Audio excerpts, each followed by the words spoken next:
ఈ వీడియో చూసిన ప్రతి ఒక్కరూ శ్రీ మాత్రే నమః అని కామెంట్ చేయండి. గురు పుష్య యోగం అంటే ఏమిటి? జ్యోతిష్య శాస్త్రం ప్రకారం 27 రాశులున్నాయి. వాటిలో పుష్య నక్షత్రం చాలా ముఖ్యమైనది. ఈ పుష్య నక్షత్రం గురువారం నాడు వస్తే ఆ యోగాన్ని గురు పుష్య యోగం అంటారు. ఈ రాశికి అధిష్టానం బృహస్పతి. అతడు దేవతలకు అధిపతి. ఇది చాలా ఫలవంతమైన మరియు శుభప్రదమైన యోగం. గురుపుష్య యోగం యొక్క ప్రాముఖ్యత.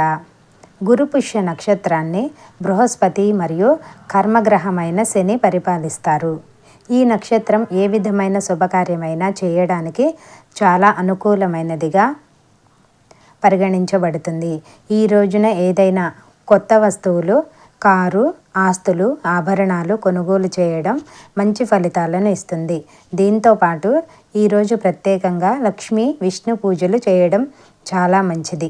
దీనితో పాటు ఈరోజు ఏదైనా కొత్త పని లేదా వ్యాపారాన్ని ప్రారంభించడం కూడా మంచి ఫలితాలను ఇస్తుంది. జ్యోతిష్య శాస్త్రంలో గురు పుష్య యోగం చాలా పవిత్రమైన యోగం. ఇది ఒక వ్యక్తికి శ్రేయస్సును, అదృష్టాన్ని తెస్తుంది. శుభగ్రహం బృహస్పతి గురుడు పుష్య నక్షత్రంలోకి సంచరించినప్పుడు ఈ యోగం ఏర్పడుతుంది. గురు పుష్య యోగం అనేది ఒక వ్యక్తికి శ్రేయస్సును, అదృష్టాన్ని ఇచ్చే చాలా పవిత్రమైన గ్రహాల కలయిక. బృహస్పతి జ్ఞానం, శ్రేయస్సు, దయ యొక్క గ్రహం. పెరుగుదల, విజయం మరియు ఆధ్యాత్మిక పరిణామానికి అవకాశాలను పెంచుతుంది. ఈ సమయంలో ప్రారంభించిన ప్రయత్నాలు ప్రయోజనకరమైన ఫలితాలను ఇస్తాయని నమ్ముతారు. జ్యోతిష్య శాస్త్రంలో గురుపుష్య యోగాన్ని అత్యంత ముఖ్యమైనదిగా పరిగణిస్తారు. ఈ నేపథ్యంలో నవంబర్ 21వ తేదీన గురువారం నాడు గురుపుష్య నక్షత్రం వేళ గురుపుష్య యోగం ఏర్పడనుంది. ఈ యోగం చాలా అరుదుగా ఏర్పడుతుంది. గురుపుష్య యోగం నాడు 5 శుభయోగాలు ఏర్పడనున్నాయి. ఈ పవిత్రమైన రోజున వృద్ధి యోగం, సర్వార్థ సిద్ధి యోగం, అమృత సిద్ధి యోగం, రవి యోగం ఏర్పడనున్నాయి. ఈ పవిత్రమైన రోజున ఏ శుభకార్యం చేసినా రెట్టింపు ఫలితాలు వస్తాయని చాలామంది నమ్ముతారు. అయితే ఈ రోజున వివాహం తప్ప ఇతర ఏ శుభకార్యాలు ఏవైనా చేయొచ్చు. ఈ గురుపుష్య యోగం వేళ ఏ పని చేసినా ఖచ్చితంగా విజయం లభిస్తుంది. గురుపుష్య యోగాన్ని గురుపుష్య నక్షత్ర యోగం అని కూడా అంటారు. దీన్ని ఎంతో శుభప్రదమైనదిగా పరిగణిస్తారు. నవంబర్ 21వ తేదీన గురువారం నాడు ఉదయం 6 గంటల నుంచి సాయంత్రం 3:30 వరకు గురుపుష్య యోగం ఉంటుంది. ఈ శుభ సమయంలో మీరు ఎలాంటి శుభకార్యాలైనా ప్రారంభించవచ్చు. అదేవిధంగా ఏవైనా కొత్త వస్తువులను కూడా కొనుగోలు చేయొచ్చు. ఇలా చేయడం వల్ల మీకు శుభ ఫలితాలు వస్తాయి. గురుపుష్య యోగం వేళ మీ శక్తి మేరకు బంగారాన్ని కొనుగోలు చేయాలి. ఈ పవిత్రమైన రోజున బంగారాన్ని కొనుగోలు చేయడం వల్ల సంపద, ఆనందం, శ్రేయస్సు పెరుగుతాయని చాలామంది నమ్ముతారు. గురుపుష్య యోగం రోజున పసుపును కొనాలి. ఈ యోగంలో పసుపును కొనుగోలు చేయడం వల్ల శుభానికి సంకేతంగా పరిగణించబడుతుంది. ఎవరైతే బంగారం కొనలేకపోతారో వారంతా పసుపును కొనుగోలు చేయొచ్చు. గురుపుష్య యోగం రోజున శనగపప్పు, పసుపుతో పాటు పసుపు రంగులో ఉండే బట్టలు, ఇత్తడి పాత్రలు, నెయ్యి వంటి వాటిని కూడా కొనుగోలు చేయొచ్చు.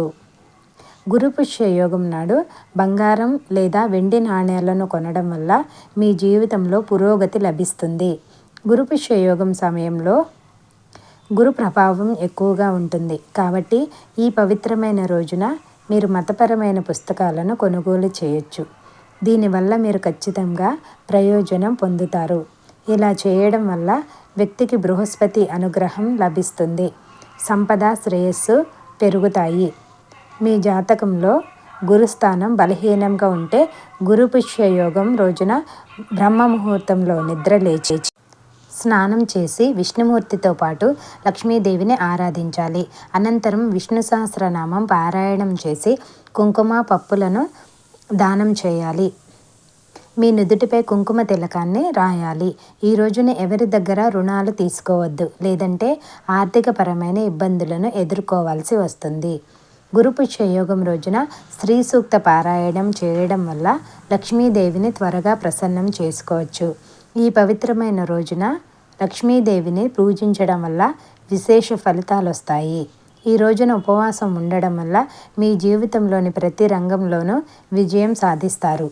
గురు పుష్య యోగం రోజున మీ ఇంట్లో సూర్యాస్తమయం వేళ లక్ష్మీదేవి ముందు నెయ్యితో దీపం వెలిగించాలి. లక్ష్మీదేవి మంత్రాలను పఠించాలి. గురు పుష్య యోగంలో లక్ష్మీదేవిని పూజించాలి. ఎరుపు రంగు ఆసనంపై కూర్చుని కనకధార స్తోత్రం మరియు లక్ష్మీ స్తోత్రాన్ని పఠించాలి. ఇలా చేయడం వల్ల జీవితంలో ఐశ్వర్యం నిలవడమే కాకుండా లక్ష్మీదేవి అనుగ్రహంతో సంపదలు చేకూరుతాయి. అలాగే శత్రువులపై విజయం సాధించడంలో ఈ పరిహారం చాలా ప్రభావవంతంగా పరిగణిస్తారు. గురు పుష్య యోగంలో ఎర్రటి ఆవుకి బెల్లం తినిపించడం చాలా శుభప్రదంగా పరిగణిస్తారు. అలాగే ఈ రోజున ఒక చతురస్రాకారపు వెండి ఆకు కొనుగోలు చేసి దానిని పూజించండి. దీని ద్వారా ఆర్థిక సంక్షోభం తొలగిపోయి కుటుంబ సభ్యులు అభివృద్ధిలోకి వస్తారు.